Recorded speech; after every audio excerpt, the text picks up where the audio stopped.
환영하겠습니다. 기도합니다.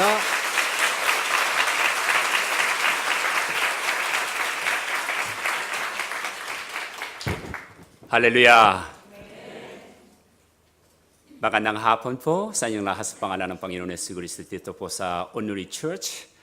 Aking pinakpala ay hindi lamang sa iglesia dito sa church, kundi si Reverend Pongju Moon at sa lahat ng mga minamahal na kapatiran dito sa church. Kaya po ay magsasabi sa inyong lahat sa magandang hapon po sa inyo. 그 알아들으시는 것 같습니다. 웃으시는 거 보니까. 그 필리핀 말입니다. 네, 필리핀 말인데 가끔 가다가는 아니고요. 거의 꿈을 꾸면 그냥 필리핀 말로 꿈을 꿉니다. 네. 그래서 저는 필리핀 말을 하면요, 제가 가슴이 뜨뜻해져요. 근데 이번에 문 목사님 뵈니까 일본어 하는 거 보고 너무 부끄럽고, 나는 좀 귀가 다 먹은 귀머거리가 아닌가 할 정도로 이번에 굉장히 답답했습니다. 그런데 오늘 한국어로 예배를 드리니까 또 날아갈 것 같아요. 옆에 통역이들 계셔서 덜 조마조마했거든요. 말을 천천히 하려고 했는데 말 빠르다고 계속 핀잔을 맞았고요. 그리고 통역이 없이 설교를 하니까 지구상의 제일 큰 축복 같습니다. 우리 문 목사님은 제가 소문을 많이 들은 분 중에 한 분입니다. 뉴욕의 제일 큰 교회 목사님이 저한테 그러시더라고요. 우리 뉴욕에 이런 일이 없었다고. 어떻게 현직에 계시는 총영사분이, 여러분 참고로 아시겠지만 뉴욕 총영사는 웬만한 대사보다 훨씬 높으신 분입니다. 예, 그 웬만해서 거기 못 가는 그 소위 꽃 중에 꽃이라고 하는 자리예요. 아마 제일 센 자리일 거예요, 외무부에서도. 거기에 계시면, 현직에 계시면서 뉴욕에 계신 목사님들, 또 여러 교회들이 연합해가지고 이 성경의 맥을 잡아라라는 집회를 온 교회 연합으로 하신 거예요. 아마 뉴욕 역사상 이렇게 감화를 끼친 분이 없었을 것입니다. 장로님이실 때 하셨어요. 정말 한국교회에 문봉주 목사님이 끼친 영향은 굉장합니다. 근데 동경 온누리교회만 모르는 것 같아요. 그래서 오사카에 계실 때 목사님을 한번 뵀었는데 저는 한국교회 보배다 이렇게 생각을 합니다. 인품도 너무 훌륭하시고 실력은 문 목사님을 따라갈 분이 거의 없고 저는 신발끈도 못 부른 사람이고 또 성령에 얼마나 저희가 기쁘신지요. 성령의 그 정말 충만한 가운데 사역하시는 너무나 귀하신 목사님이신데 늘 옆에서 뵐 때마다 제가 목사님이 저보다 열 몇 살 연장자세요. 저는 이제 50대 후반을 건너가고 있으니까 사실 나이는 28살인데 좀 거짓말을 하고 있습니다. 예. 제가 병원에서 신체 나이가 28살로 나왔습니다. 정말 28살입니다. 목사님이 조금 더 많네요. 그렇게 치니까 훨씬 많으신데 얼마나 겸손한지 모르겠어요. 정말 저 부끄러울 정도로 섬기시고 대접해 주시고 그래서 이번 오늘의 교회에 와서 또 세상에 이런 교회가 있을까 하는 느낌을 사실 가졌습니다. 이런 교회가 지구상에 존재한다면 우리 주님이 그렇게 두통을 안 하실 것 같아요. 정말 하나님께서 이렇게 기뻐하시고 성도님 한 분 한 분이 이미 인격적으로 성숙되신 분들이더라고요. 다 다듬어 주시고 또 지구상에서 이렇게 말씀을 집중해서 듣는 교회는 제가 처음입니다. 정말 잘 들어주시니까 저같이 풀을 쓰는 사람의 설교도 이렇게 잘 들어주시니까 얼마나 감사한지 모르겠습니다. 그런데 어느새 입을 열려고 하다 보니까 끝나는 시간이 왔습니다. 너무 아쉽습니다. 아쉽고 할 수만 있으면 여러분과 함께 더 많은 시간을 보냈으면 좋겠다는 생각을 갖게 됩니다. 행여나 제가 말에 실수가 있고 또 잘못한 부분이 있으면 여러분께서 용서해 주시기를 주님의 이름으로 부탁을 드립니다. 제가 오늘 여러분과 나누고자 하는 말씀은 이 기도 가운데 정한 것입니다. 사실 문 목사님께서 이 집회를 초청해 주셨을 때는 제가 6년 동안 한국 관련 집회를 하지 않고 있었습니다. 저는 제가 한국어로 이렇게 설교를 하면서도 내가 맞는 거야? 라는 생각할 때가 많아요. 그러니까 좀 더 다른 언어로 하는 게 훨씬 더 친숙합니다. 예. 그리고 그렇게 해야 더 짧게 더 빨리 설명할 수 있습니다. 한국어로 하면은 저도 잘 헷갈릴 때가 많습니다. 이해해 주시고요. 그런데 오늘 이 자리에서 이 동경 온누리 교회를 향해서 하나님 어떤 메시지를 주기를 원하십니까? 라고 얘기했을 때 이 말씀을 주셨어요.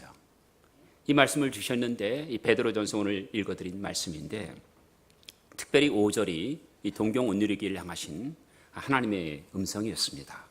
너희가 말세에 나타내기로 예비하신 구원을 얻기 위하여. 그러니까 이 교회가 지금의 시점이 말세에 나타내시기로 예비하신 구원을 얻기 위하여 믿음으로 말미암아 누구의 보호하심을 받았다고요?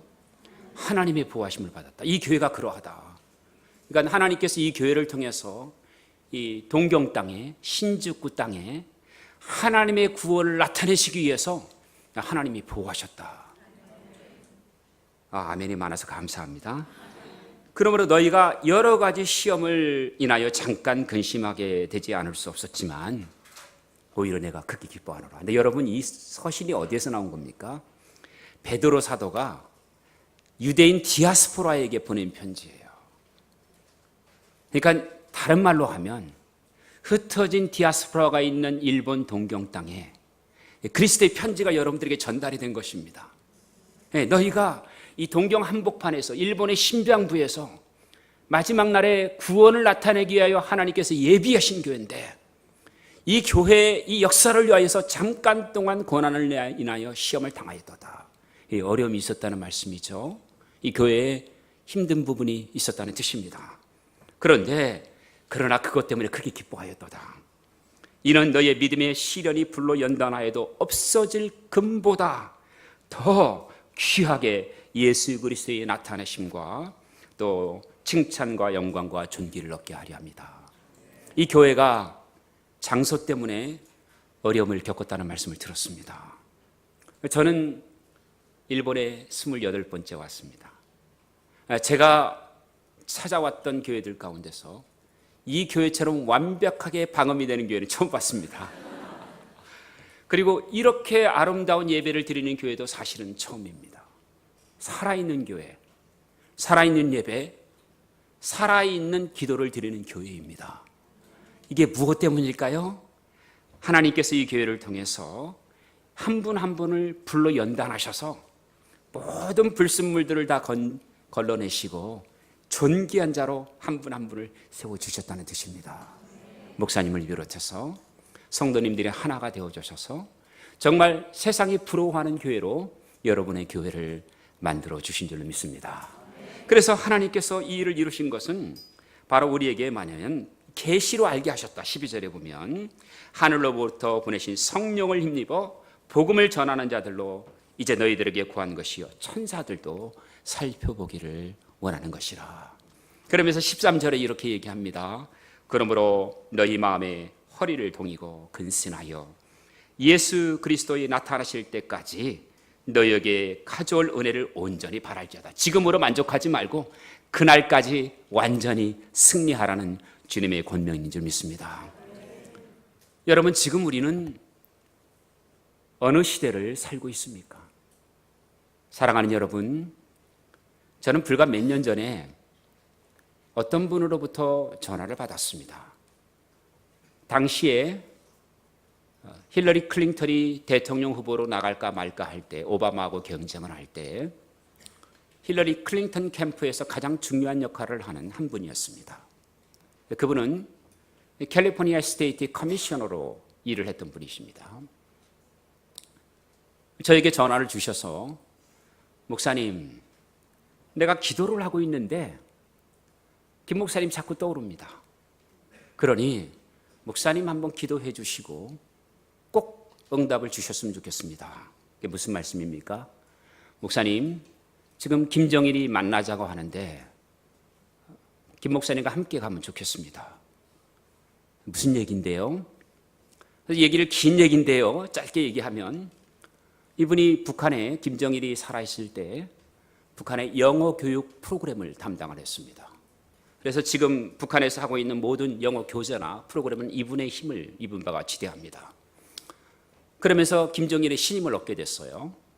그리고 미국에 있는 네슬레 또 이런 여러 다국적 기업 가운데서 농업 박사님들이 몇 분이 계셨는데 이분들과 함께 북한을 방문해서 이 북한에 있는 농지 개발, 농업 개발에 참여를 하게 되어졌습니다.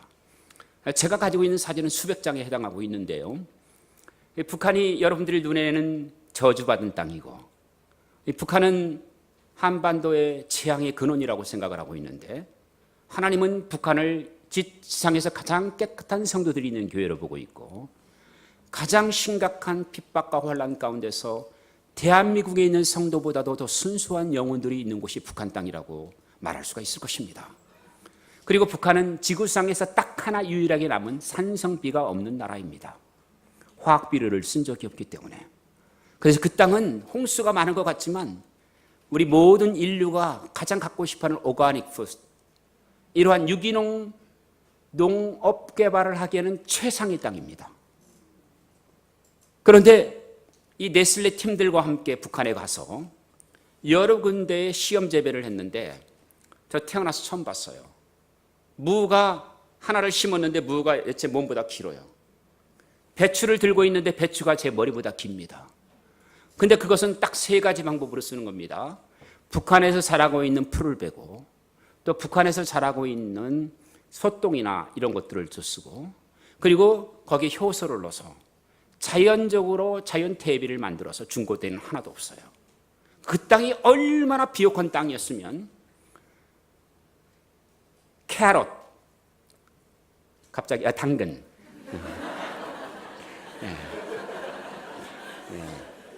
하여튼 참 한국말도 막 생각이 안 나면 용서해 주시기 바랍니다. 당근이 요만해요. 당근이. 그래서 북한 국민이 굶어 죽을 이유가 없는 땅이라는 거예요. 그러니까 제가 전화에 대다고 뭐라고 말을 했냐면은 집사님 그 정도가 아니에요. 그러면서 저도 모르게 입을 열어서 북한이 가지고 있는 지하자원, 북한을 개발하는 방식, 북한의 도로를 건설하는 방식, 일본과 한국이 더 이상 분리된 나라가 아니라 인류 최초로 일본이 육지국가가 되어지는 유라시아 개발에 관한 부분들, 또 러시아 천연가스와 지하자원들이 한반도와 일본을 통해서 이제는 저 아르헨티나까지 그리고 저 영국까지 육로로 수송이 가능한 이러한 새로운 유라시아와 또 팬 아메리카 엑스프레스웨이에 관한 부분들, 그리고 더 나아가서는 북한이 가지고 있는 발전들이 조금만 도와주면은 어마어마한 한반도에 시너지를 줄 수 있는 것을 설명하니까 이분이 그러더라고요. 목사님, 내가 지금 다 이해를 했는데 A4 용지로 4장만 써주시면 목사님과 내가 같이 가서 김정일한테 그 프레젠테이션을 합시다. 그래서 그래 집사님 기도해 볼게요. 그리고 저는 어릴 때부터 북한을 위해 기도해 왔습니다.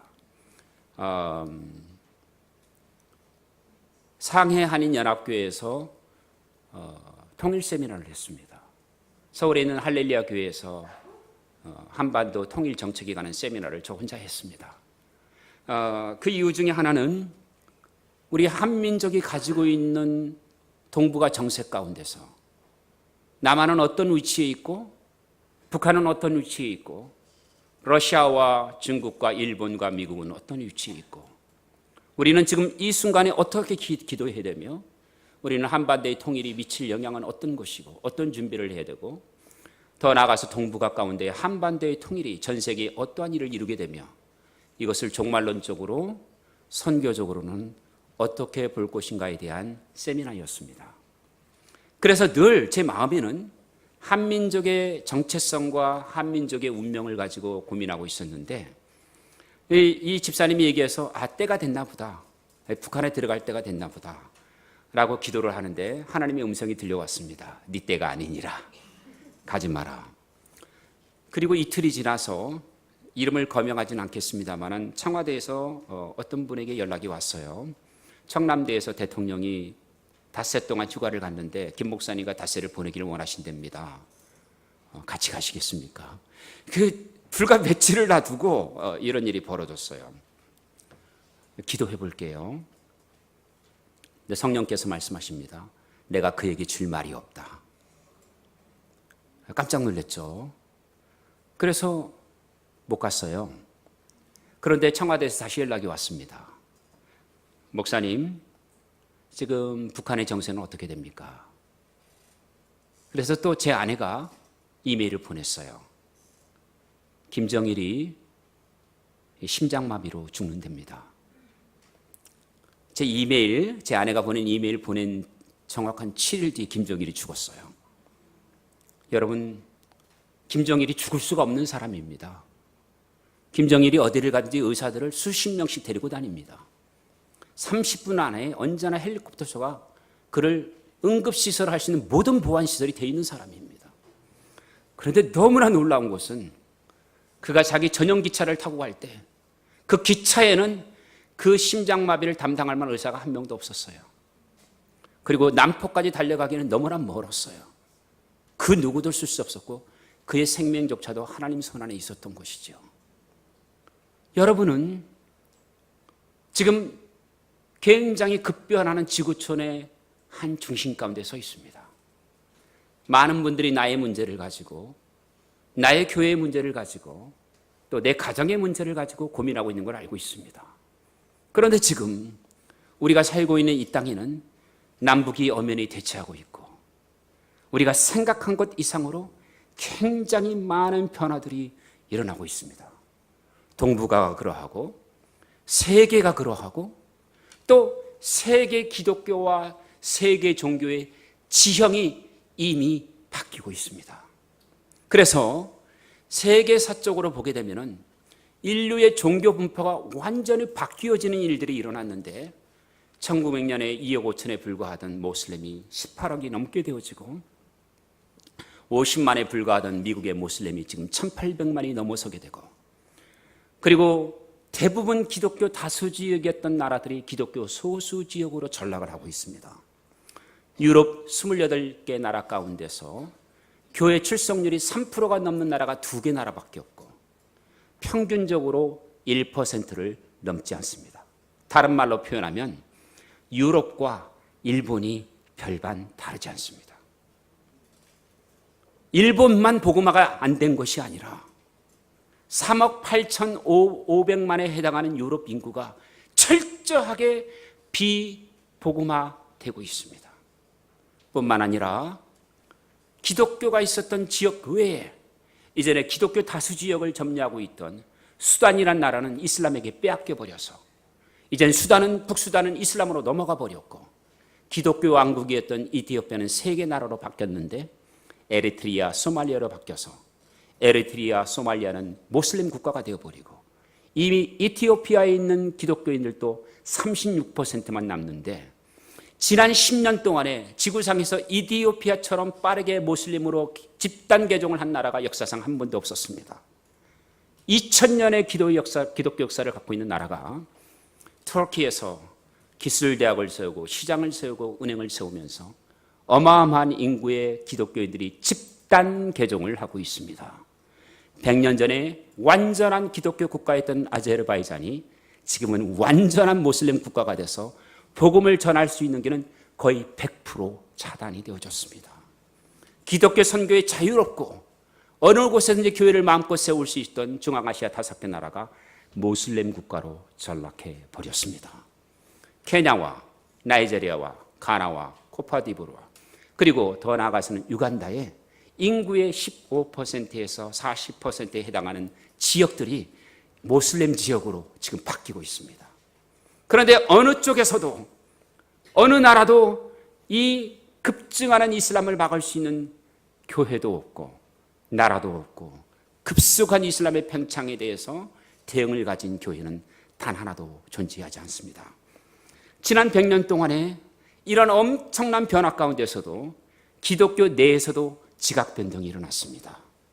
우리 한반도의 남한의 인구를 4,700만으로 보고 있는데 모슬렘 국가의 중심에 섰던 인도네시아가 4,500만 명이 개신교의 신자로 돌아서는 지구상의 어마어마한 변화가 인도네시아에 일어났습니다.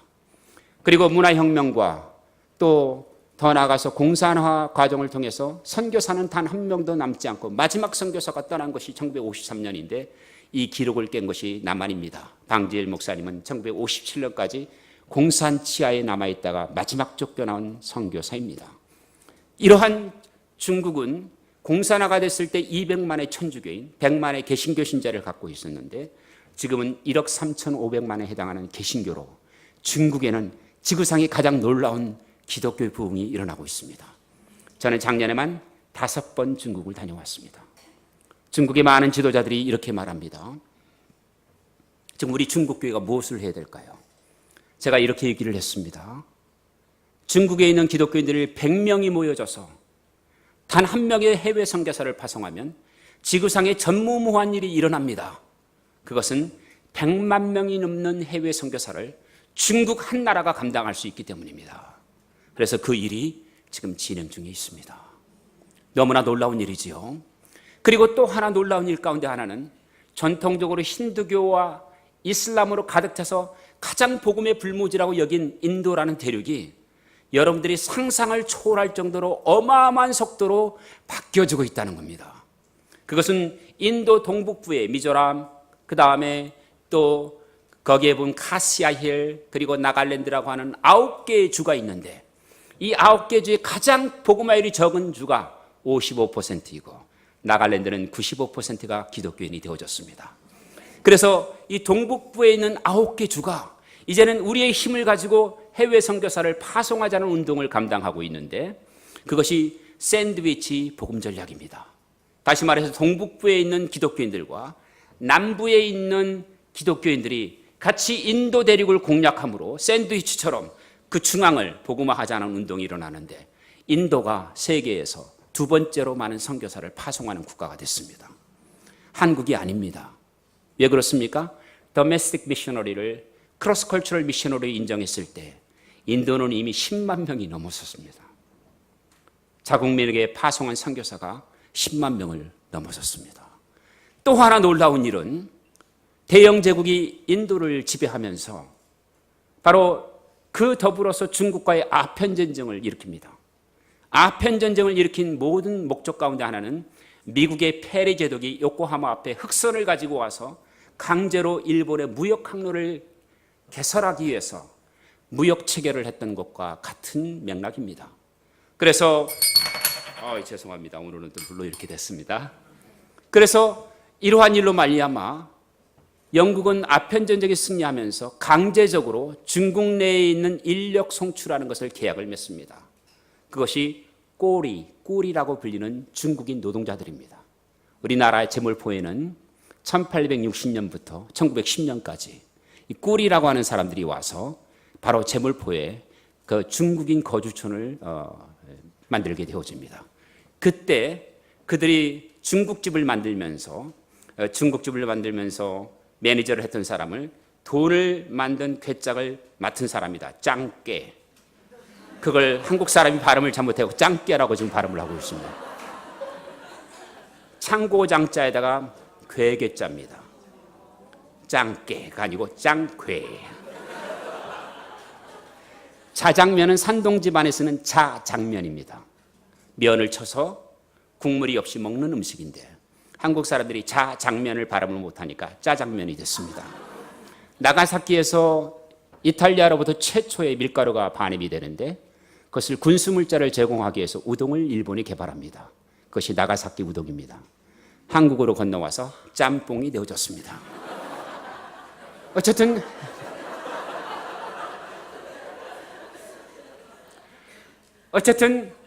아편 전쟁에서 중국은 자유롭게 해외에 파송하는데 그 해만 5,400만 명에 해당하는 중국인이 해외로 갔습니다. 동남아로 흩어지게 되고 그 5,400만 명의 중국인이 지금은 해외에 1억 2천만 명이 된 것입니다. 그래서 화교가 가지고 있는 경제력만 따지면 일본의 GDP보다 높습니다. 일본의 2배에 해당합니다. 그래서 이러한 변화들이 그 시기에 일어나는데 바로 인도에 있는 많은 인도인들을 세계에 흩어지게 하는데 중동과 아프리카와 많은 지역에 이 인도 사람들을 대영제국의 그런 중간 상인으로 흩어지게 되는데 오늘날 가장 인도인 가운데 복음화율이 높은 사람들이 디아스포라 인도인들입니다. 이들은 지금도 모슬림의 가장 핵심이 되는 곳에 다 살고 있고 모든 슈퍼마켓과 백화점과 그리고 또한 하드웨어와 컴퓨터 가게와 하버 이런 모든 곳에 인도인들이 포진하고 있습니다.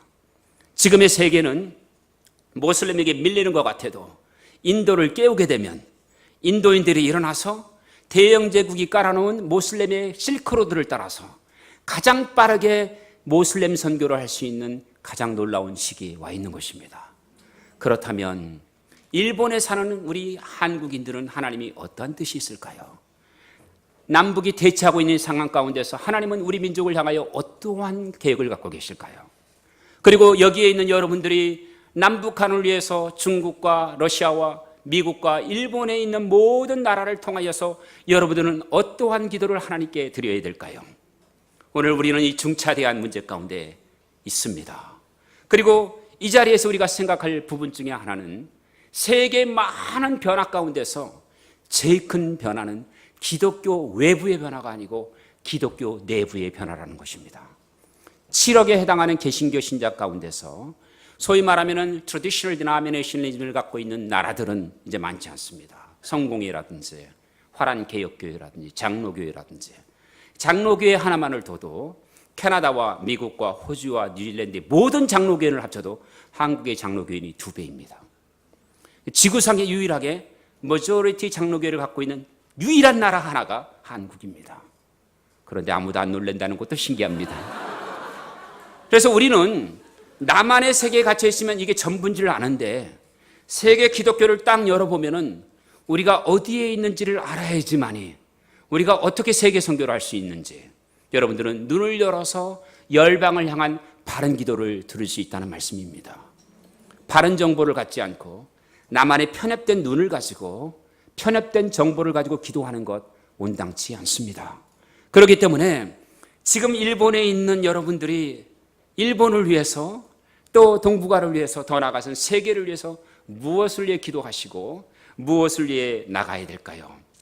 여러분 중남미에는 여러분들이 상상한 것 이상으로 놀라운 변화들이 일어나고 있습니다. 한 예를 들면 과테말라의 알몰랑가라는 지역이 있는데 그것은 위치크래프트들, 주술사들, 마술사들이 마을을 꽉 잡고 있어가지고 늘 질병이 끊어지지 않고 살인사건이 끊어지지 않고 무엇을 심어도 곡물이 하나도 자라지지 않는 저주의 땅이었습니다. 거기에 마리아노라고 하는 목사 하나가 19살의 나이에 1974년부터 하나님 이 땅의 저주를 풀어주시고 정말 이 수많은 주술사들로부터 수많은 이 저주의 근원으로부터 우리 마을을 끊어주옵소서라고 19살의 소년이 기도하기 시작했습니다. 제가 그분을 만났어요. 그랬더니 언덕을 가리키면서 저에게 이렇게 얘기를 하더군요. 나는 저 언덕 꼭대기로 올라가는데 눈으로는 많이 안 보이는데 1000m 더 높대요. 알루망가는 1900m의 산지에 있습니다. 그런데 그 1000m를 더 올라가서 마을을 향해서 기도하는데 너무나 놀라운 변화가 일어났다는 거예요. 주술사들이 주술이 통하지 않더라는 겁니다.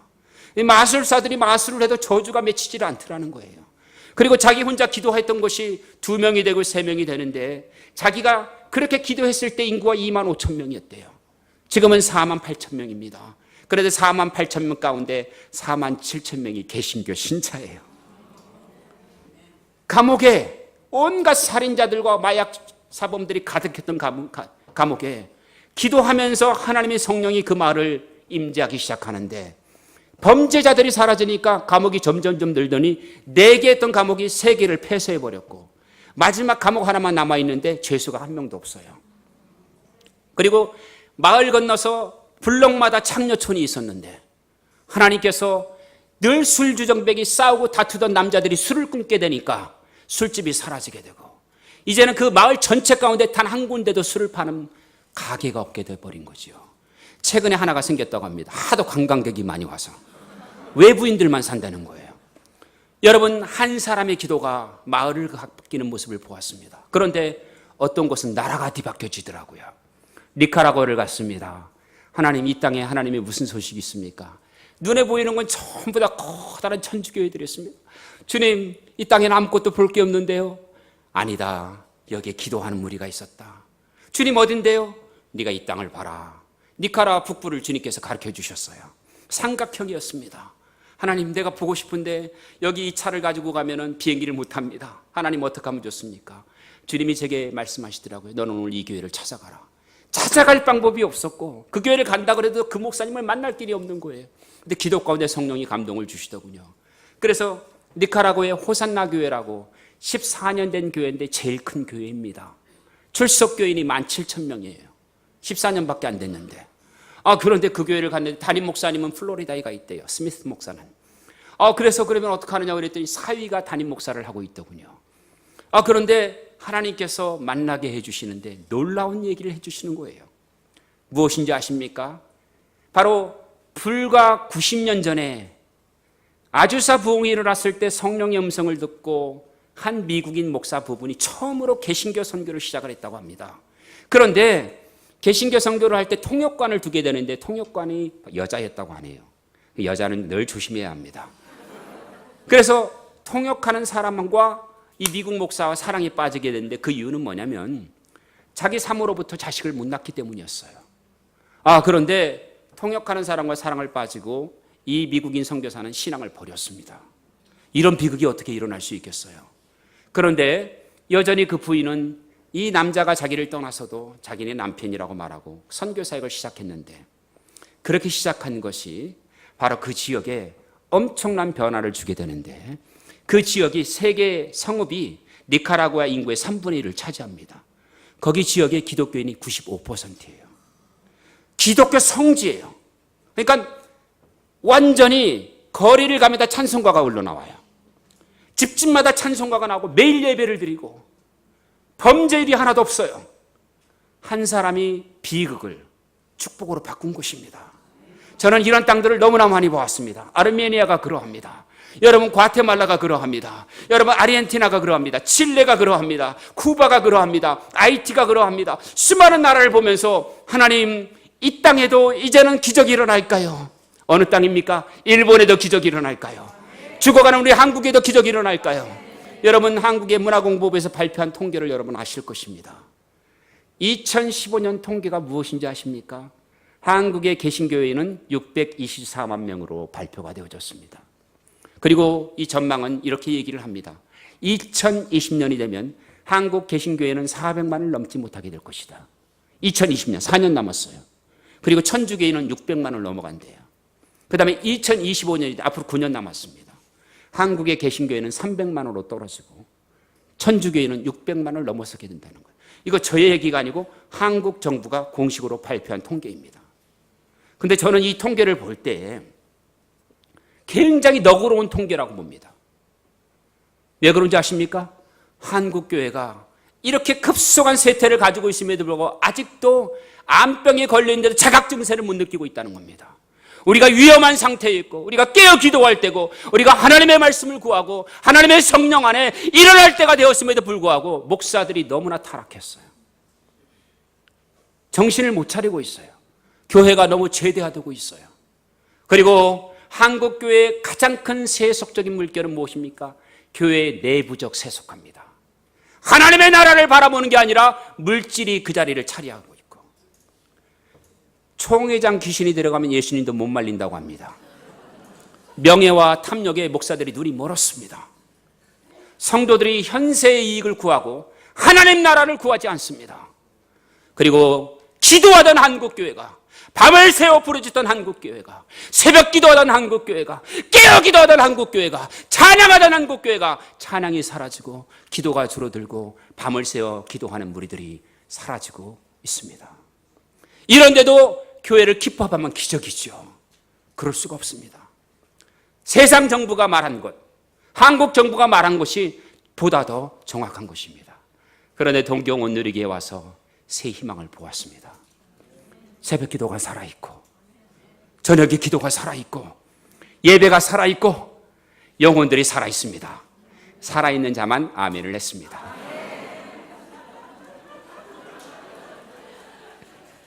끝까지 아멘을 안 한 분은 알아서 하시기 바랍니다.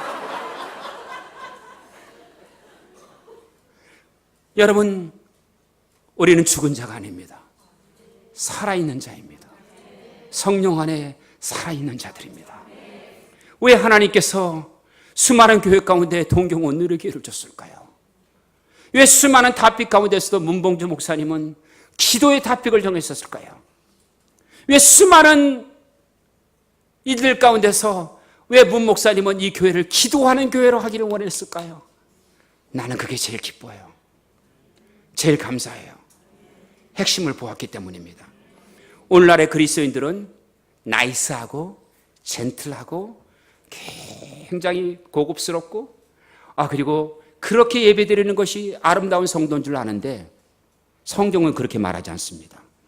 뉴욕타임스 기자와 CNN 기자와 BBC 기자가 사도행전 2장에 예루살렘을 취재하러 갔습니다. 그리고 기사가 떴습니다.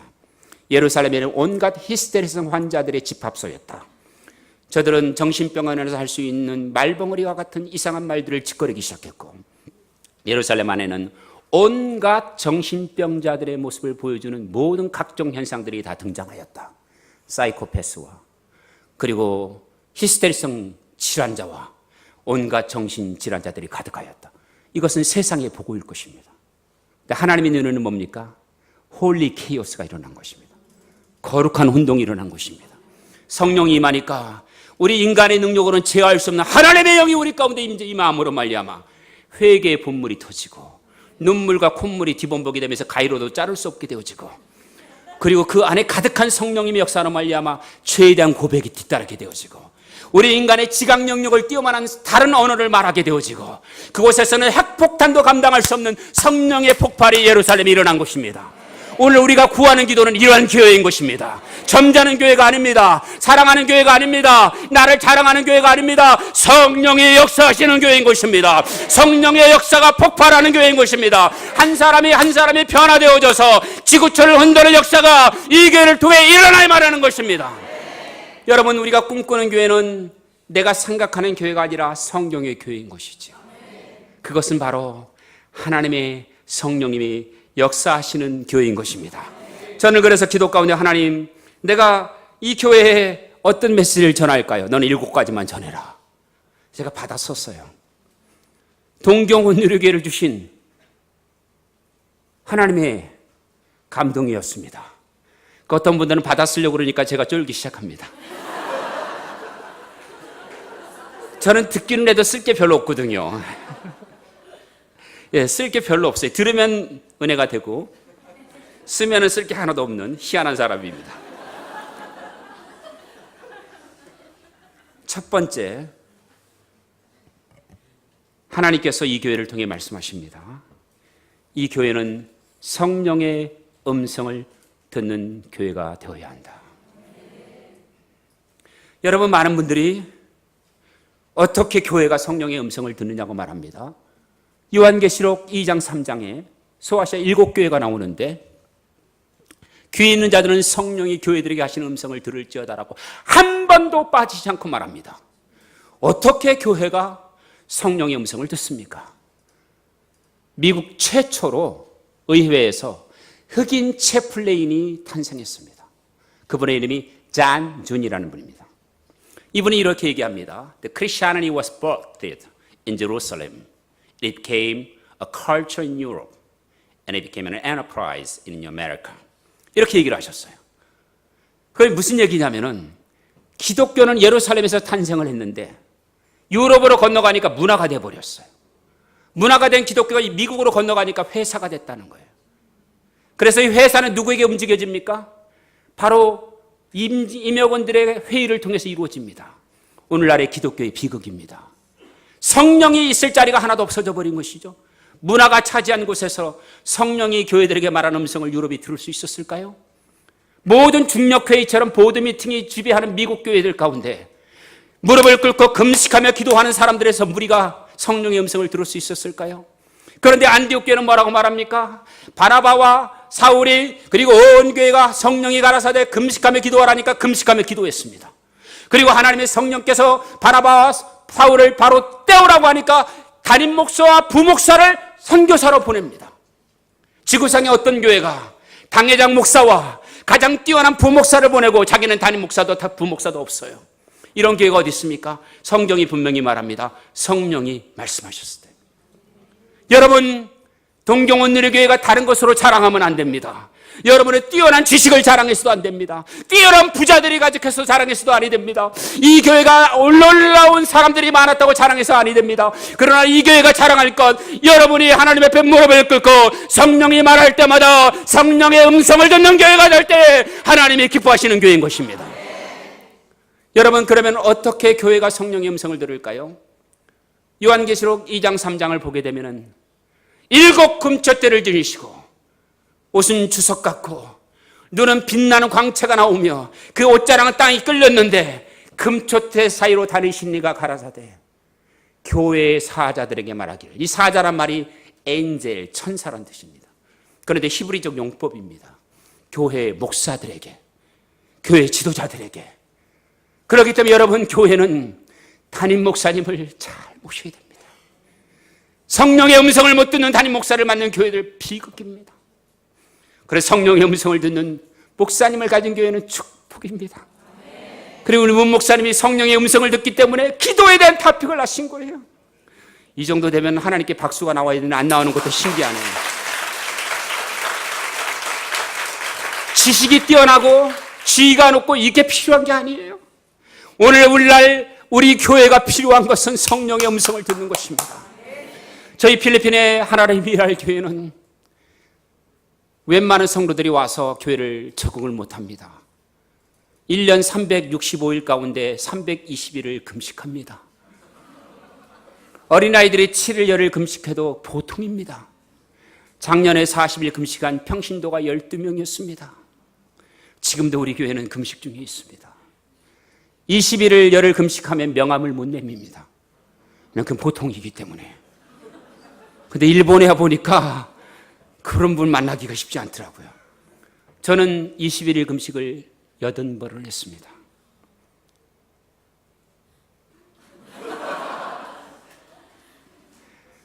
(40일) 금식을 4번을 했습니다. 금식은 저의 삶입니다. 근데 왜 할까요? 제일 제가 무서운 건 금식이에요. 그런데 금식하라고 그러면 하는 거예요. 성령의 역사는 인간의 소욕에 반대하고 육신의 소욕은 성령의 소욕을 대적하지만 우리가 성령의 소욕을 따르면 성령의 열매를 맺고 육신의 소욕을 따르면 육신의 열매를 맺습니다. 교회가 교회답지 못하고 교회가 힘을 갖지 못하는 가장 중요한 이유, 성령의 음성을 듣지 못하기 때문입니다. 동경원누리교회, 저는 믿습니다. 일본을 변화시킬 것입니다. 일본의 놀라운 역사를 이룰 것입니다. 이 교회가 일본을 향하여 기도하고 이 교회가 일본을 품고 간구하는 가운데 하나님께서 놀랍고 비밀스러운 일들을 이 교회를 통해 분명히 이루어 주실 믿습니다. 이 교회에 나오는 성도 여러분, 대단하신 분들입니다. 왜냐하면 교회는요, 끌리는 대로 가게 돼 있어요. 여러분, 금식하고 헌신하고 전도 열심히 해도 끌리는 사람은 그쪽으로 가요. 근데 교회에서 좋은 자리 주고 해도 영이 죽은 그런 예배를 드리는 곳은 가라고 해도 못 들어가잖아요. 여러분 한 분 한 분들이 깨어있기 때문에, 여러분 한 분들이 하나님 나라를 사모하시기 때문에, 여러분 한 분 한 분이 일본을 향한 마음을 갖고 있기 때문에 이 교회의 구성원이 된 줄 믿습니다. 성령의 음성을 듣는 교회입니다. 두 번째, 주님께서 말씀하십니다. 동경원누리교회는 기도하는 교회가 되어야 한다. 기도하는 교회가 되어야 한다. 기도하는 교회가 무엇입니까? 여러분, 기도하는 교회의 특징이 한 가지가 있습니다. 그것은 바로 뭐냐면은 교회 안에 가득한 하나님의 임재로 알 수 있습니다. 저는 사실 동경원누리교회 목사님께서 이렇게 낮에 공항에서 도착하자마자 낮에 이 교회를 보라고 이렇게 인도해 주셨는데 깜짝 놀랐어요. 한 명도 없었거든요. 하나님의 임재가 있어요. 이 카페트 바닥바닥에 여기에 나의 성도들의 눈물이 떨어져 있다. 밟고 가기가 어렵더라고요. 주님께서 말씀하시더라고요. 이 성도들이 하나하나 헌신하고 이들의 눈물을 흘려서 이게 이 고난, 성경 말씀 그대로예요. 쉽게 된 게 아니에요. 이 건물 얻은 거 그냥 된 거 아닙니다. 여러분, 얼마나 많은 과정 가운데 하나님이 이 아름다운 건물을 주셨어요.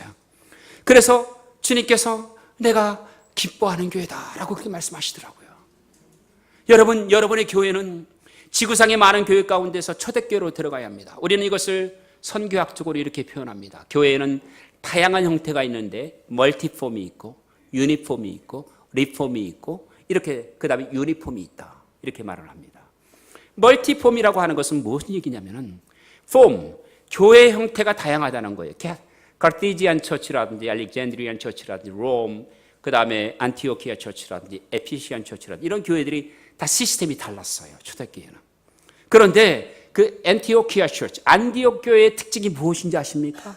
성령의 음성을 듣기 때문에 기도하는 교회였어요. 이게 하나로 간다는 것이죠. 기도하지 않으면 성령의 음성을 못 듣고 성령의 음성을 듣는 교회는 기도하는 교회예요.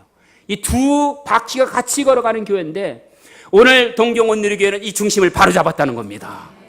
제자 양육이 아니에요. 여러분, 복음 전도가 먼저가 아니에요. 기도하고 시작하는 거예요. 기도하는 교회가 우선인 거죠. 그 다음에 복음 전도와 제자 양육과 그리고 교회 개척과 선교와 그리고 하나님 나라의 확장이 따르게 되는 것입니다. 여러분, 기도하는 교회는 하나님이 기뻐하십니다. 성령께서 다양한 형태의 능력을 베풀어 주십니다. 그런데 오늘 주님께서 동경원누리교회 일본 선교에 불을 지피는 교회라 이렇게 말씀해 주셨습니다. 저는 오늘 이렇게 한국어로 통역이 없이 설교를 하니까 꿈을 꾸는 것 같고 춤을 출 것 같고 온갖 행복함이 다 밀려오지만 오늘 2부 예배까지는 통역이 있었습니다. 도대체 말이 안 떨어지는 거예요.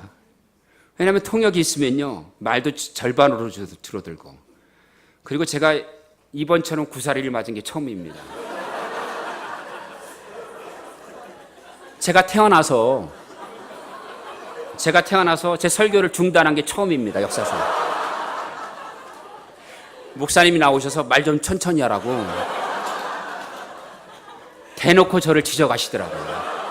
제가 이런 망신을 다 당했습니다. 근데 왜 그런 줄 아세요? 제가 지금이라도 절을 하고 싶은데 너무너무 일본 분들을 사랑하시는 거예요.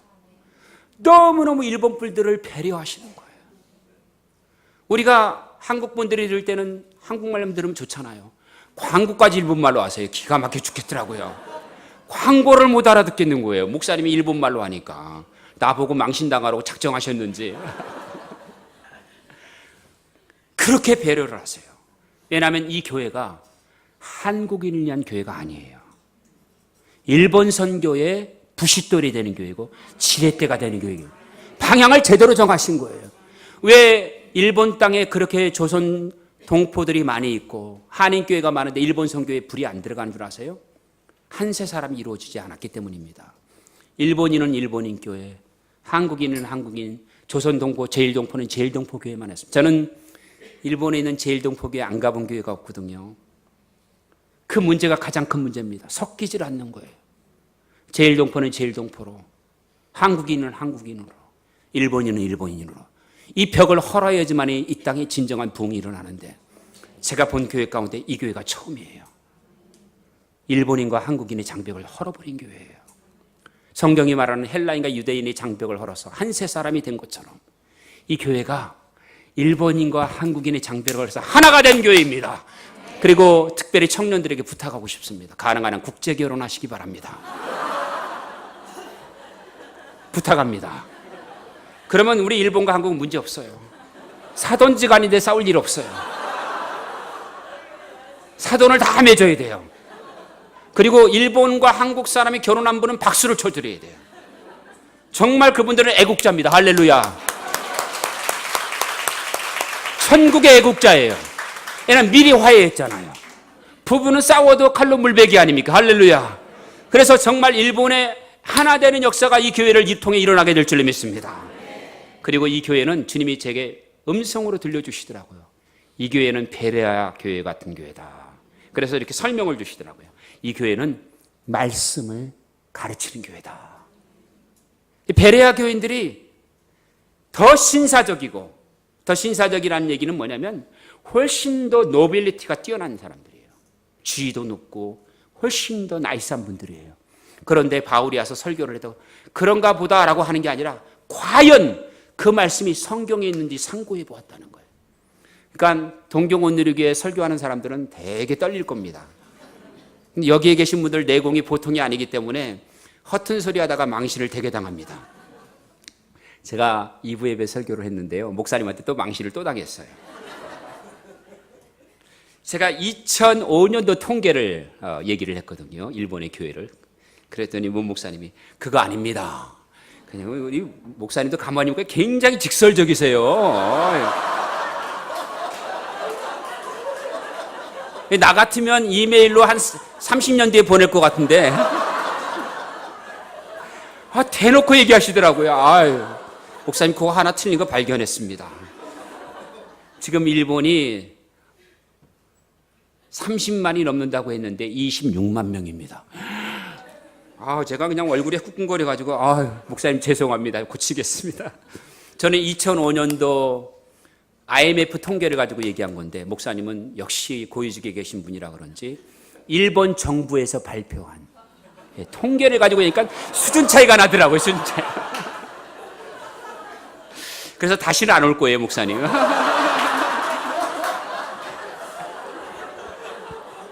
근데 이 교회가 정말 말씀을 잘 가르치는 교회예요.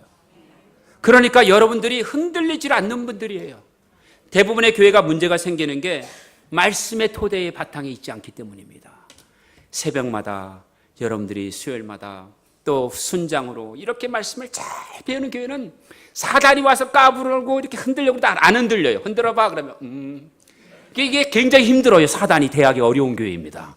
그렇기 때문에 여러분의 교회 가운데는 시간이 갈수록 더 말씀 위에 더 토대를 더 내리시기를 주님의 부탁을 드립니다.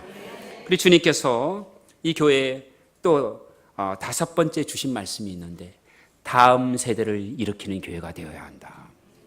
그러니까 이 교회가 지금 세대로 끝나면 안 되는데 제가 일본에 가면은 그 다른 교회들 가면은 여러분 아시겠죠? 제일동포교회하고 일본인 교회 특징이 3가지가 있습니다. 첫 번째, 연령대가 비교적 60대다. 두 번째, 아멘을 하는 교회를 듣는 것은 기적이다. 세 번째, 찬송가는 죽은 찬송가를 드린다. 이게 일본 교회 3가지 특징이에요. 여러분 끄떡끄떡 안 하시는 분들은 일본 교회를 안 가봐서 그런 거예요. 그러니까 거의 60대 이상이에요. 그래서 50대 그러면 거의 젊은이 그래요. 교회 가운데. 젊은 사람이 없어요. 지금 일본 교회가. 그리고 제가 그래서 농담으로 일본 교회 그러거든요. 나는 여러분들이 아멘하면 제일 행복합니다. 죽을 때까지 안 하더라고요. 집회 끝날 때까지 안 해요. 근데 나중에 그분이 그러시더라고요. 목사님 나는 속으로는 아멘했습니다. 근데 이 교회가요. 여러분의 교회가 그걸 다 뛰어넘었어요. 이렇게 젊은 분들이 많이 계세요. 청년들도. 난 청년들 나오는 거 보면 하나님께 얼마나 감사한지 모르겠어요. 이 교회는 이 청년들은 일본과 전 세계 소망입니다. 그리고 이 교회는 뭡니까? 하나님 앞에서 아멘을 너무나 잘하는 교회예요. 할렐루야. 여러분 이렇게 아멘을 잘하는 교회 우리 주님이 춤을 주실 것 같아요. 여러분께서 이 교회에 하나님이 다음 세대를 이루시는 일들을 위해서 우리가 돗자리를 깔아야 합니다. 우리 청년 세대가 세계를 나갈 수 있도록 우리가 모든 일을 해야만 합니다. 아까 목사님도 광고에 말씀하셨지만 4층에 건물 지으면 어린아이들, 청소년들, 청년들이 그곳에서 양육을 받고 자랄 수 있도록 우리는 모든 힘을 쏟아야만 합니다. 이들을 통해 일본의 변화가 일어날 줄 믿습니다. 그래서 주님께서 또 저한테 그러시더라고요. 동경온누리교회는 찬양과 능력이 살아 움직이는 교회다. 이 찬양과 능력이, 이 찬양은 찬양과 경배를 말합니다. 저는 오늘 경배와 찬양 가운데서 막 성령님이 얼마나 임하시는지 그렇게 눈물이 나더라고요. 여러분 이 세상에서 가장 사단의 공격을 많이 받는 분이 누군 줄 아십니까? 목사님들보다 더 많이 받는 분들이 찬양과 경배팀들이에요. 왜냐하면 기도는 찬양이고 찬양은 기도인데요. 이 찬양과 경배를 인도하는 분들이 기름 부음이 없으면 예배가 다 죽어버려요. 그래서 마음밭들이 다 삭막해져요.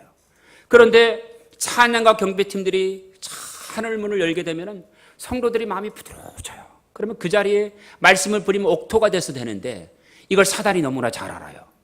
그래서 제가 이 비밀을 다 말할 수는 없지만 찬양과 경배팀이 가장 음란 문제로 고민하고 있어요. 우리나라뿐만 아니라 전 세계 공통된 현상입니다. 왜냐하면 마귀가 그들만 넘어뜨리면 예배가 타락하기 때문이죠. 불순물이 들어가기 때문입니다. 그래서 찬양과 경배하는 분들을 위해 늘 끊임없이 기도해야 돼요. 그래서 저는 앞에 서 있는 분을 늘 기도해요. 왜냐하면 이 예배는 나에게 드리는 게 아니고 하나님께 드리는 것이고, 이 예배 가운데 하나님의 임재가 없으면 말씀을 아무리 들어도 들어주지 않아요. 그런데 이 교회가 찬양과 경배가 살아있는 교회예요. 만약 하나님께서 이 교회 가운데 임재하시는 걸 느꼈습니다. 할렐루야. 근데 계속해서 이 교회가 뜨거운 성령의 임재가 있길 바랍니다. 근데 제가 오늘 3부 예배에서야 비로소 제 피가 통하는 걸 느꼈습니다. 2부 예배까지 일본어를 하는데 주여 긍휼히 여겨 주옵소서. 그래서 성가대도 한국어로 찬양을 해. 찬양과 경배도 한국어로 찬양해. 할렐루야.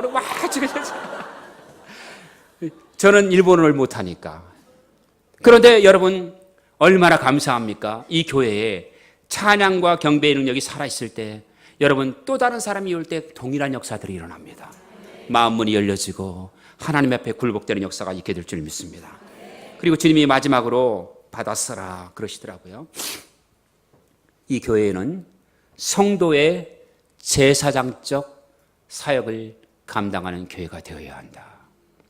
여러분 이 말씀은 우리가 굉장히 중요한 말씀 중에 하나인데, 미국의 월터 슐덴이라는 학자가 있어요.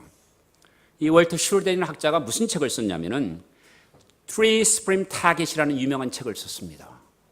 이 Three Supreme Target, 그러니까 궁극적인 목표 세 가지가 있다. 지구상에 있는 모든 교회들이 바로 세 가지 목적이 있는데, 그 하나가 바로 뭐냐면 priesthood, 제사장제. 두 번째가 하나님의 은혜. 그리고 세 번째가 뭐냐면 교회예요. 이 세 개가 유일하게 지구상에서 사단의 왕국을 무너뜨리시는 거라는 거예요. 다시 말씀드립니다. 성도의 제사장직, 하나님의 은혜, 교회. 그런데 이분이 이 책에 뭐라고 썼냐면 우리 인류는 공교롭게도 하나님이 원하시는 것과 정반대의 길을 가고 있다. 제가 그분의 말을 일자도 빠뜨리지 않고 말하겠습니다. The priesthood was clericalized, grace was sacramentalized, and church was institutionalized. 다른 말로 말하면 뭐냐면 성도의 제사장직이 다 주어졌는데 성도의 제사장직은 성직자들에만 주어지는 왜곡된 형태가 되어졌고, 하나님의 은혜는 매일매일 쏟아져야 되는데 하나님의 은혜는 예전 속으로 화석화가 되어버렸고, 하나님의 교회는 살아있어야 되는데 제도화가 되어버려서 죽은 교회가 되어졌다는 얘기입니다. 인류 문명의 기독교의 죽음을 얘기하고 있는 것입니다. 오늘 많은 분들이 얘기합니다. 종교개혁은 무엇이냐? 멀타이폼에서 유니폼으로 건너갔어요. 안디옥 교회, 예루살렘 교회, 심지어는 로마 교회, 에베소 교회, 카르티니안 교회, 이 교회들마다 각자 사도들이 사역하면서 살아있는 교회였는데 로마가 하나로 제도화하면서 하나의 유니폼을 만들어서 살아있는 기도, 살아있는 은혜, 살아있는 교회가 되지 못하고 죽어버렸어요. 이러한 상태 가운데 이것을 개혁한 분이 누굽니까? 마틴 루터입니다. 1517년 그가 부텐베르그 성당 앞에 95개제 반박문을 내고 했을 때 첫 번째 한 얘기가 뭡니까? 바로 그것이 뭐냐면은 하나님께서 그리스도인들에게 주는 프리스트훗입니다. 1520년 독일어로 쓴 책이, 유명한 책이 있어요. 그 책이 The Freedom of Christian, The Universal Priesthood. 마틴 루터가 가장 중요한 것, 성도들의 우주적 제사장직이라는 겁니다. 아까 다시 말씀 반복해 드립니다. 제사장직을 성직자들에게 넘겨버렸다는 거죠. 유럽의 기독교가. 되돌려야만 합니다. 성도 하나하나가 하나님 앞에 사명을 드리는 겁니다. 성도 하나하나가 살아있는 하나님의 제사를 드리는 것입니다. 성도 하나하나가 하나님 나라를 세상에 대표하는 것입니다. 성도 하나하나가 하나님 나라를 위하여 하늘의 문을 여는 것입니다. 성도 한 명 한 명의 복음의 전사가 되어야만 합니다. 이는 너와 내가 없고 성직자와 비성직자가 아니라 우리 모두 다 하나님의 제사장적 직분을 받았습니다. 이 교회는 이 일을 위해서 하나님이 부르셨습니다. 그래서 하나님의 카봇, 하나님의 영광이 이 교회에 임하기를 원하십니다. 카봇이란 단어가 뭡니까? 무게예요. 하나님의 무게가 임하는 교회. 예배를 드릴 때마다 눈물을 흘리는 성도가 있고, 찬양을 부를 때마다 춤을 추는 성도가 있고, 말씀을 들을 때마다 살아나는 성도가 있고, 기도할 때마다 하늘 보좌를 움직이는 역사가 있고, 흩어질 때마다 복음 전도가 일어나는 제사장적 성도들이 이 교회를 통해 일어나기를 우리 주 예수 그리스도의 이름으로 부탁을 드립니다. 기도하겠습니다. 사랑의 하나님, 감사합니다. 성령의 음성을 듣는 교회, 기도하는 교회, 1번 선교의 불을 지피는 교회, 말씀을 가르치는 교회, 다음 세대를 일으키는 교회, 찬양과 능력이 살아 움직이는 교회, 성도의 제사장적 사역을 감당하는